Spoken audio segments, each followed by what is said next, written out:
Ohio State's quarterback can't just be talented. He has to be the hardest working guy in the room.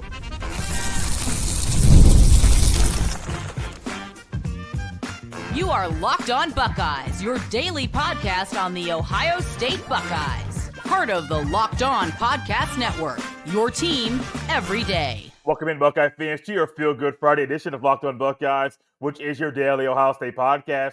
Part of the Locked On Podcast Network, your team every day. I am your host, Jay Stevens, also the host of the Jay Stevens Podcast. And today's episode is brought to you by 5 Hour Energy. Head to 5hourenergy.com to find over 15 flavors to choose from. Need one now?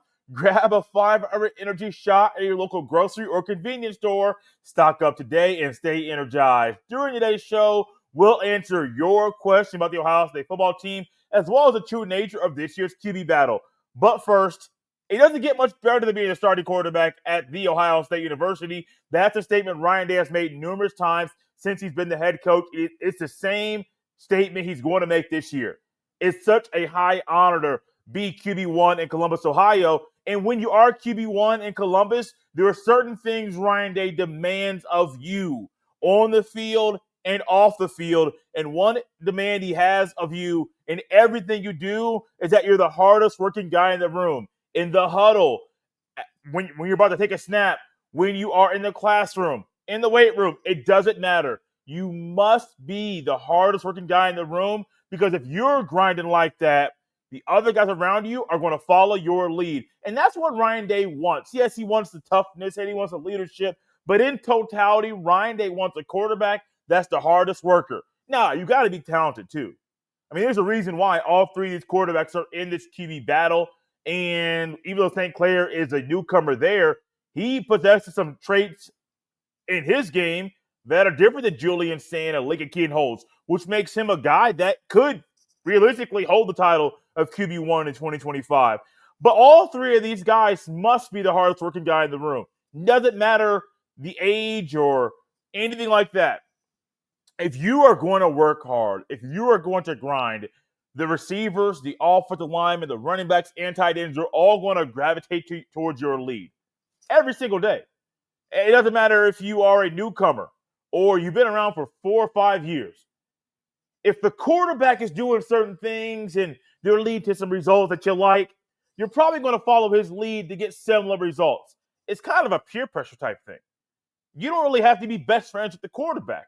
But because you guys are on the field together and he's a leader while you're out there on the field, you want to make sure you guys are stepping in the same pace so that no matter what, you guys are moving in the right direction in unison. And I think about the whole being the hardest working guy in the room, but Ryan Day said it even better than I could put it into words, because what he says to the media is similar to what he says to the players in the locker room, but he is a whole lot bolder and says things we cannot say here on the show. Here's Ryan Day on why the quarterback needs to be the hardest working guy. Quote, if someone says who's the hardest working guy, it should be the quarterback. If it's somebody else, that's a problem, because they should be the first one in the building and the last one to leave. And then they have to be tough. If it's 4th and 2 against Texas, we got to find a way to get 3 yards. That's the bottom line. And those guys understand that. They know it. Mick reinforces it in the weight room daily, end quote. I love when Ryan Day just starts talking about some very specific scenarios when talking about the toughness or the leadership that he wants from the quarterbacks. 4th and 2, we got to find a way. He's not saying it's going to be a QB power for 3 or 4 yards. He's not saying it's going to be 3rd and 11, even before getting to 4th and 2. Hey, let's throw it to Jeremiah Smith. He's not saying the scenario, but he's simply saying 4th and 2 against Texas, we got to find a way to get 3. Now, how will that way be if it's Sayin or Kienholz or St. Clair? That's up for the coaches to decide. But you got to find a way to get 3. And if you are the hardest working guy, you're going to have 2 or 3 or 4 or maybe even 5 ways in that scenario against that team in that situation where you believe your team can get at least 3 yards. You don't want to get 2.25 or 2.5, because then that can leave it to, well, a bad placement of the football and the ball goes to the other team. No, leave no doubt. And I know that was a last year statement, but I hope Ryan Day carries that throughout his tenure as Ohio State's coach, to leave no doubt, because that's going to push everybody to go from A to B, +2, go past the whistle. I mean, all those things that they say in practice, that's going to push them to go that far and then some. When I think about a quarterback in my head that was the hardest working guy out there, I immediately go to Peyton Manning. Of course, I get a little nostalgic. He was the quarterback of the Colts when I was a youngster, and Peyton Manning was known for his film study. He was known for the multiple audibles at the line of scrimmage where he's pointing out here and pointing out there and calling out the mic here and, 3 more seconds. Here's the mic this side. Next thing you know, it's a stretch play to the right for 8 yards. And you're wondering, why was he automatically looking to the left the entire time? Next thing you know, he's going to the right, which was the original play. But because you were falling for his fakes, next thing you know, it's a first down for the Indianapolis Colts. But Peyton Manning's film study was insane. I mean, he dedicated his life to making sure that he watched the film to get the upper hand on the opposition. And 9 times out of 10, he did. There was truly only one defensive formation that really tripped him up. It was a 3-4 defense. The Steelers, the Chargers, the Patriots, those were teams that Peyton Manning faced in the NFL and the playoffs that he struggled to get past. He got past it eventually, but buddy, it was a struggle. But Peyton Manning's film study, when I say hardest working guy, Peyton Manning wasn't the strongest quarterback. He wasn't built like Cam Newton. He didn't have the best arm out there of all the quarterbacks. No, he was accurate. He knew his guys. Similar to a Magic Johnson at playing point guard for the Lakers, he knows where his guys want the ball, where Marvin Harrison may want the ball different than Reggie Wayne, different than Brandon Stokely, different than Dallas Clark and Marcus Pollard. So he knows, hey, this is where I want the ball on this route. And he's going to find a way to get that ball to them on that route, on that particular time period. Or if it's over the middle, Marvin Harrison is going to get down a whole lot quicker than other wide receivers to try to save his body. So how could Peyton Manning help Marvin Harrison in those moments save his body while also moving the chains? Being the hardest worker, it's very easy to look at the weight room or to look at some certain things that are physical things you can look at and say, well, that guy is the hardest worker. Sometimes the hardest working guy in the room is doing things away from the team that other people aren't doing, that is allowing him to get better and to improve and to focus on the little things. For Julian Sayin, he has to focus on the little things. Billy Fessler made a comment about Sayin, talking about how Sayin has a quick release, but you can't sacrifice arm strength for a quick release. Simply putting it into words that Sayin's quick release is great, but you got to get the arm strength. You have to get the accuracy, all that. That trio of qualities for Sayin, if all that stuff comes in to action at the same time, watch out. But if it doesn't come for him, I can tell right now, Kienholz got the zip on the ball that Ryan Day wants from a quarterback. Is he going to get better? Absolutely. All three of these quarterbacks are going to get better.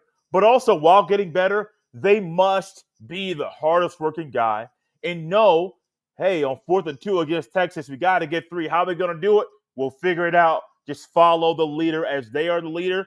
Other players are going to follow them. And, iron sharpens iron. As iron sharpens iron, these young quarterbacks are going to be able to get better and sharpen the tools of the players around them. While they're sharpening the tools of the players around them, the quarterback battle is one that's sharpening each other, all three of these quarterbacks, to be better while they're in the midst of a very interesting QB battle at Ohio State. We'll dive into that next. This episode is brought to you by Nissan. We're all about the stats because numbers don't lie. And when it comes to the all-new Nissan Armada Pro 4X, the numbers are on an MVP level. With the ability to tow up to 8,500 pounds, it can quite literally carry the whole team, plus the gear, wherever you need to go. It's powered by a twin-turbo V6 engine, delivering the strength and performance to handle highways, back roads, and everything in between. And with room for up to 8 people, the Armada Pro 4X is built for big crews, big adventures, and even bigger memories. Whether you're exploring off-road trails or rolling up to the arena, the Armada Pro 4X brings power, versatility, and style wherever you go. Take your adventures to new heights in the all-new Nissan Armada Pro 4X. Learn more at nissanusa.com. This episode is brought to you by 5 Hour Energy. Daylight savings snuck up on us again. And if you're feeling that lost hour of sleep, 5 Hour Energy has your back. The extra sunshine means more time for fun, but sometimes you need a little boost to power through. Whether you're staying up late watching NC2A tournament games, squeezing in a round of golf after work, or just to keep up with your busy day, 5 Hour Energy gives you that quick, refreshing pick-me-up wherever you need it. I've been staying up late watching all the tournament action, and 5 Hour Energy helps me keep up the next day. With longer days, I love getting outside for a hike or a run. Tropical Burst is my go-to for a quick boost. Head to 5hourenergy.com to find over 15 flavors to choose from, including watermelon, blue raspberry, and peach mango. You could even build your own 12-pack or 24-pack delivered right to your door. Need one now? Grab a 5 Hour Energy shot at your local grocery or convenience store. They're everywhere. Stock up today and stay energized. Thank you all for tapping and Locked on Buckeyes and making this show your first listen of the day. Ohio State's QB battle this year is very, very interesting. While in past years you can tell early in the offseason who the favorite is, and they're kind of separating themselves from the pack.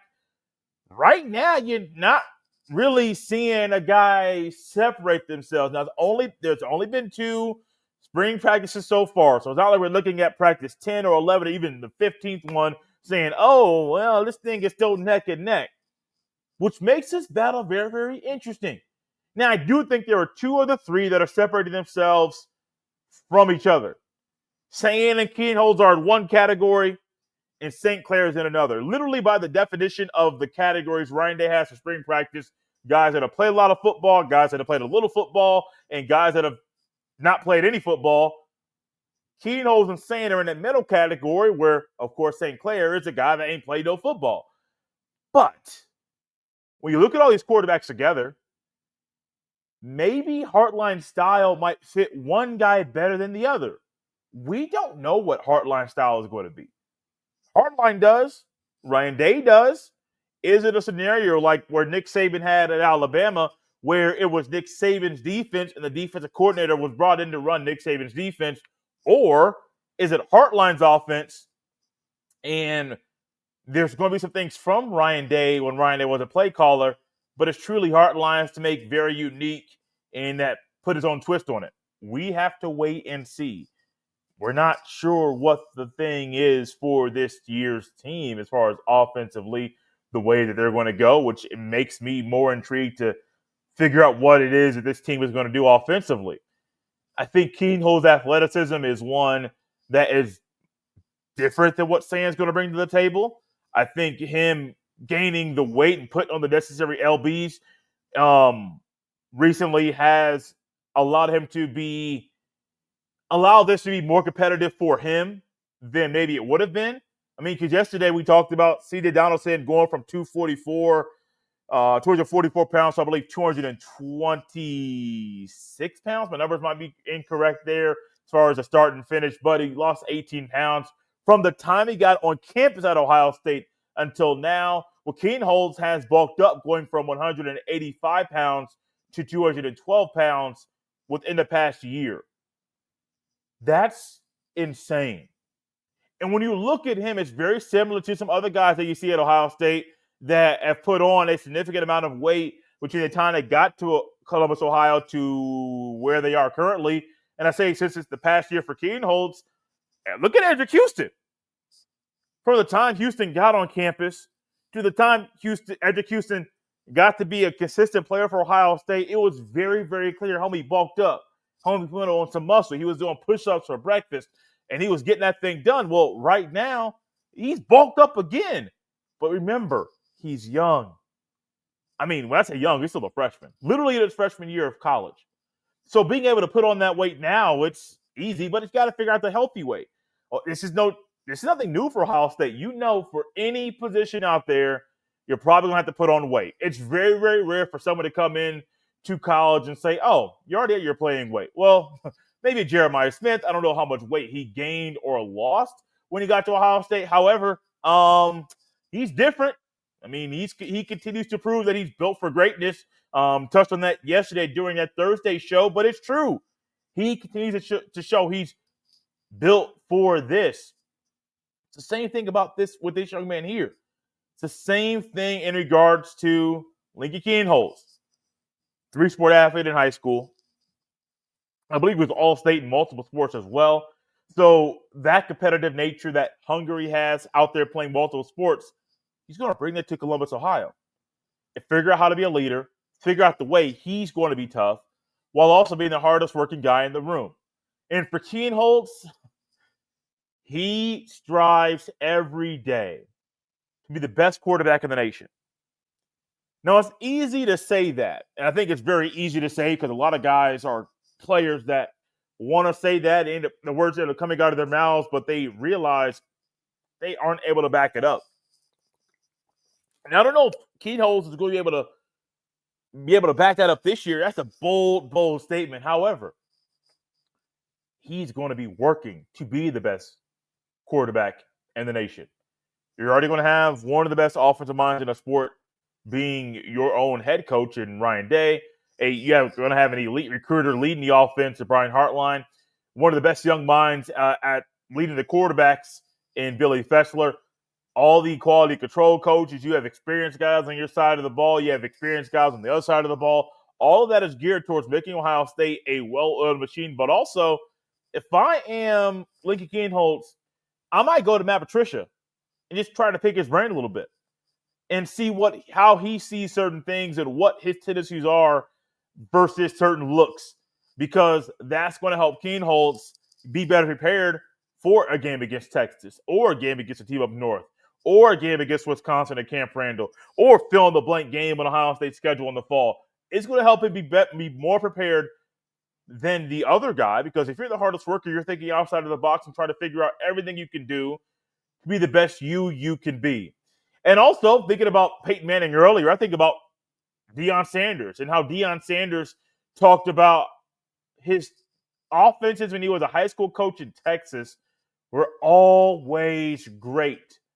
And he made a comment about how him being a corner helped him with offense because he already knew he knew what to look for when he was a corner. I got this look. I know it's coming. Here's how I counter it. Well, now that he's on offense, he already knows what that guy's thinking on defense, so it's helping him figure out a formula for the offense, and it worked very well. This is why going back and forth. If I'm Sonny Styles, I'm sitting down with Hartline. If I am Austin Sarandon, I'm going to Larry Johnson. If I am Caleb Downs, I'm going to Ryan Day.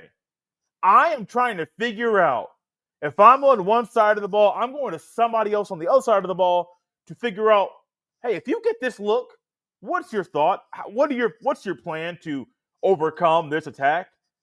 While knowing that it's going to make you a better player, and some of those inter-squad scrimmages can be very, very intense, because not only are you being coached by your own position coach and you're a coordinator for your side of the ball, you're also getting some coaching from the opposing quarterback coach or the opposing O-line coach, etc. I say opposing on your same team, but in the squad, it's the opposing side. All that's geared to help you be better. And if that's the way that Kienholz wants to go, which I think would be very, very wise of him to do that, you're going to find a guy that, well, is a step or 2 or 10 ahead of the opposition. All that's geared towards going to help him in his attempt while striving to be the best QB in the nation. Speaking of quarterbacks, we got a question about the quarterbacks from you, the listener of the show. We'll open up the big old bag of mail and answer your questions next. This episode is brought to you by Epicor. Every team knows the value of hard work, of taking pride in what you build, and practicing every detail to get the best results. But no one player, no matter how amazing, can do it all alone. Working together makes getting the win easier. At Epicor, the All-Stars are the hard-working manufacturers and distributors who create and deliver the things we all need, from aerospace to electrical to medical devices. Epicor ERP solutions are created by industry experts to help make every day easier. Seeing your whole supply chain easier, managing logistics is easier, responding to price changes is easier. From small businesses to big dreams to growing enterprises with global vision. We'll equip you with the right tools to move forward, think ahead, and lead the way. Because as the clock ticks down, you need to make the most of every hard-working minute. Easier doesn't cut quarters, easier finds a lane. Discover your success at www.easierwithepicor.com. That's www.easierwithepicor.com. The NCAA tournament is here, and so is the Bracket Breakdown. Locked On Podcast Network and Amazon Fire TV channels are teaming up to deliver NCAA tournament coverage like never before. Watch studio shows featuring former players and Locked On's local experts as they guide you through every upset, buzzer beater, and bracket matchup. Stream it all for free on Amazon Fire TV channel. Search Bracket Breakdown to see it all for free. It's your team every day.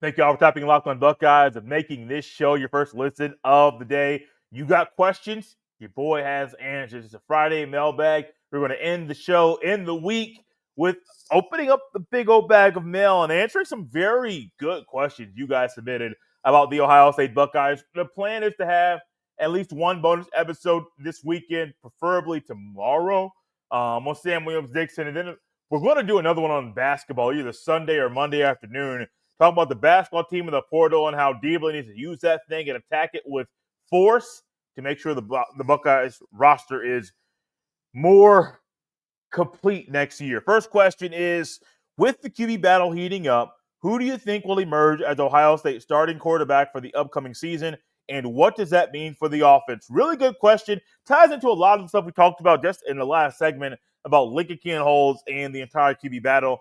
I still think right now with the heating up, I think Julian Sayin will emerge as a starting quarterback. I've been leaning that way for quite a long time, and that lean has not gone away from that. I do think Kienholz and Sayin are closer than a lot of people think, but I still think right now, kind of piggybacking off of some of the things Will Howard and other players said at the Combine, I think Sayin is the guy. I remember last year, Jeremiah Smith, during a media availability session, called Will Howard his quarterback before Will Howard was named starting quarterback.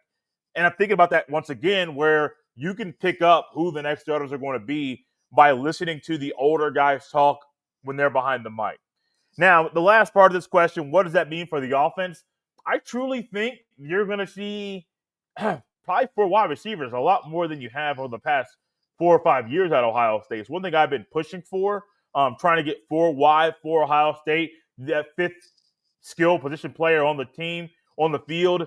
That could be a running back. It could be a tight end. I don't think Ohio State would go heavy and bring in another offensive lineman. It just wouldn't make a whole lot of sense with going 4 wide there.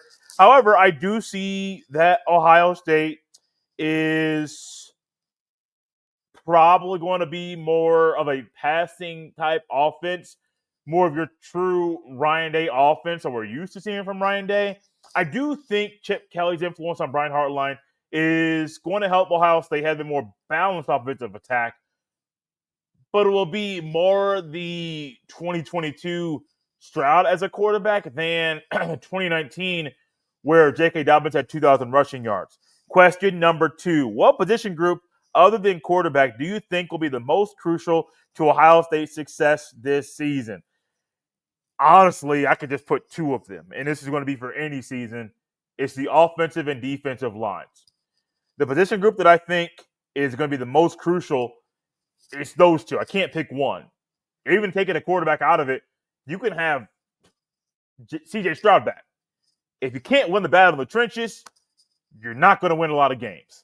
And that's the same thing this year. I think with them putting Saraveld out there at left tackle, also with Saraveld being honored as an Iron Buckeye for his work during winter workouts, I think that speaks volumes about him. And as many people have already penciled in Phillip Daniels and Ethan Anamwa as the starting right tackle and starting left tackle, respectively, I think there's a scenario that Saraveld starts and Tegra doesn't. And that's not a knock on Tegra. I still think Tegra Shamola is out of position and should not play at guard. I think Luke Montgomery has jumped Tegra Shamola in the depth chart. And I have a feeling Saraveld is going to start no matter what. You don't honor a guy as an Iron Buckeye and say, well, you got it. but you're not going to start. I don't think that's ever happened. Sure, it has, but I can't think of a scenario where I would think, oh, you're an Iron Buckeye, but you're not a starter? What is going on here? I see Cerevel being a guy like Luke Montgomery, who I do believe could play multiple positions, 3+ positions on the offensive line. I think both of them are going to start, could play either left or right guard. There's a scenario where Luke Montgomery might be able to play center too. I don't know if that's going to happen now, but I do see that potentially being a thing down the road. With the defensive line, it's similar to last year. Ohio State's defense was great, and it was in large part because of the defensive line. You're going to have 4 guys from that unit get drafted that were Buckeyes a year ago. That's insane. Even if Ohio State ran a 3-down lineman look, and you got all 3 of those guys to get drafted in the same draft, that's silly. I mean, many of us, you guys can kind of tell the era that I grew up in, when the 01 Hurricanes were doing their thing on the field. I think 20 years later, looking back, it means a whole lot more because you realize how many guys on that team got drafted. Now, in the moment, you may say, yeah, they beat, was it Nebraska? I think they smacked Nebraska in the national championship that year, which is cool. Nebraska had the trophy winner who didn't want to play receiver in the NFL, so his time in the NFL was very, very short. I don't know why that came out, but Eric Crouch was fun to watch in college. But what was more fun was the Miami Hurricanes. We think about that team in a different way because they had so many guys get drafted, but also we're 20 to 25 years removed from that. 20 to 25 years away down the road, we'll look back at this past season and say, dog, that defense was cold. And it was cold because them D linemen up front clogged up everything. Last question here. What do you expect from Ohio State's defense this year? And which players could surprise fans with breakout performances? I'm going to go with the first part and the second part. The second part, I'm going to name some names that might shock you, but it's just where I'm leaning right now. I think Ohio State's defense has the opportunity to be elite once again. I'm not going to put a number, say number 1 defense or number 3 scoring defense in the country. I'm not putting a number on it. Offseason's too young to even try and do that. But the defense has an opportunity to be elite. Again, the recruiting is at an all-time high. You're fixing some things with trying to get guys that can do some great things on the edge. You're bringing guys in at certain positions that are realizing there's a need and they can fill it, and they're going to a new position. There's so many things that with that side of the ball, I think, once again, you're going to be solid, if not elite, at every position. From corner to safety to linebacker to all across the D-line. You're going to be solid to really, really good to great to elite. I mean, legitimately, all across the board. It was that way a year ago. It should be that way again now. The linebacker play at Ohio State should be at the same level as it was a year ago, if not better, which is going to add to why Ohio State's defense is not expected to be one of the best in the Big Ten.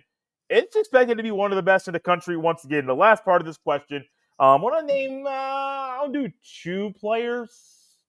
I'll do 1 from each level. Let's go that far. Which players could surprise fans with breakout performances? On the defensive line, I'm going Jason Moore. I think when it comes to the second unit, Jason Moore is a guy that I think can be very versatile. Just as Austin Serveld is going to be asked to play tackle and guard and to know all of them very, very well, I see a scenario where Jason Moore, who has beefed up a little bit, could play D-tackle while also play defensive end, which is going to add to the versatility that Matt Patricia is going to have with the defensive line, being able to have 3 linemen out there at one time versus 4. Maybe you can see a 52 look where it's 5 linemen and 2 linebackers. I don't know. We heard that Larry Johnson may do that. I know there was it a double eagle? Yeah, it was a double eagle look where you have 3 D linemen, a nose, and 2 D tackles in the normal spots, and then you have 2 defensive ends on the outside. And in the scenario we heard, it was Jack Sawyer and Twin Malowau who were up in a 2-point stance. Okay, cool. I don't know if we didn't see it that often, but if you have Jason Moore play like you think he should, it's possible. On at linebacker, Peyton Pierce, and I believe it was Jeremy Birmingham was talking about Peyton Pierce being a guy that other teams were trying to get to pull into the portal. y'all say tampering is going to happen in a heavy way by Ohio State. Well, just the proposal, which I would be for. Deion Sanders said it. Hey, let's go ahead and play somebody for our spring game. It's going to help us and them. But I think Ohio State should be doing that no matter what. And if you say no because tampering may happen, look, tampering's going to happen no matter what. You have guys that ain't even playing football that are getting tampered with. What do you expect? Tampering's going to happen no matter what. No matter if you're playing a lot or if you're not playing. A lot of people, especially when you're young, to look at your high school film and say, he did that and then got to that school. Oh, we want him with us. It's very, very easy. So Peyton Pierce at linebacker, kind of third linebacker there. I think he's going to be a dog, man. Peyton Pierce, younger than him, Eli Lee. Those dudes are going to be a dog. Being coached by James Leonidas, who was a dog in his own right when he played the football, I think those guys are going to be dogs. And then in the secondary, I'm going 2. I said 3, but I already just gave you 3. Aaron Scott Jr. and Malik Hartford. There's a scenario for both guys to start this year. I don't have a great handle about who's going to be the nickel corner this year. Lorenzo Styles Jr. maybe, but it could be Aaron Scott Jr. either playing outside or inside corner. Malik Hartford, a couple years ago, he played a whole lot in the back. Not a whole lot, but he played in that backup role. He played against the team up north. I believe Lathan Ransom was hurt that game. Played a little bit. I had the play in my head. Right now, I can visualize it where J.J. McCarthy threw the ball right over Malik Hartford's shoulder. Now, Malik Hartford was a freshman. So I made a comment back then on the show that if Lathan Ransom was there, that ball may not have been thrown, but if it was thrown, it's probably picked off. It's a different player, process a little bit faster, moves a little bit quicker, a little bit different. He's been in the program a little bit longer. He is progressing, and I think he has a skill set. I know Jalen McClain played a little bit more than him last year, but I see a scenario where Malik Hartford starts alongside Caleb Downs in the fall. Thank y'all for tapping Locked on Buckeyes and making this show your first listen of the day. For your second listen, check out Locked on College Basketball with Isaac Shade and Andy Patton. Y'all, the tournament is going on as we speak. As I'm recording right now, the tournament is being played. You might be listening to this or watching it with the tournament on another screen. College basketball, it's March Madness. It's that time of year. There's only one place you should go to get your college basketball fix, especially during the tournament. It's our guys at Locked on College Basketball. You can find Locked on College Basketball on the YouTube and Locked on Buckeyes on the YouTube as well. Or you can find both wherever you get your fine podcast. You can follow me on any social media platform at jstevens07. Send every email to jstevens317@gmail.com. It has been Locked on Buckeyes on a Friday. We'll see you next time.